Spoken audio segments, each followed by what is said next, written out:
we found out at our 18-week ultrasound that Fiona didn't have fingers on her right hand.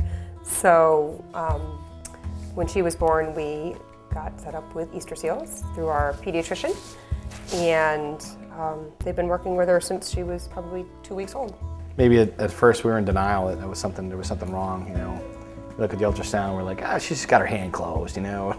There's nothing wrong with her hand, she's got it behind her head, you can't see it, And then, in the second one, then it kind of confirmed the first thoughts. Initially, I probably went through a little more of a, oh my goodness, and it was a little more emotional for me.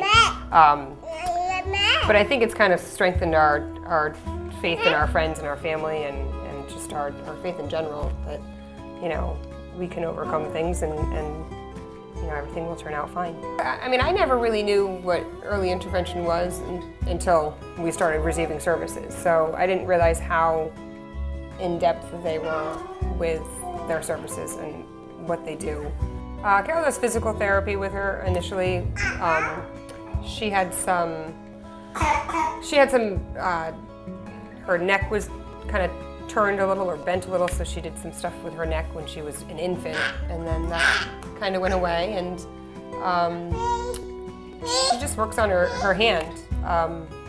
And I guess she looks at her as a whole, so she's not just looking at her hand, she's looking at, is she walking okay, is she speaking okay, is she a regular 2-year-old hitting all those milestones, which you are, she is, so it's great, and we love her. I am a physical therapist at Easter Seals, so I treat children from birth to 3 years old.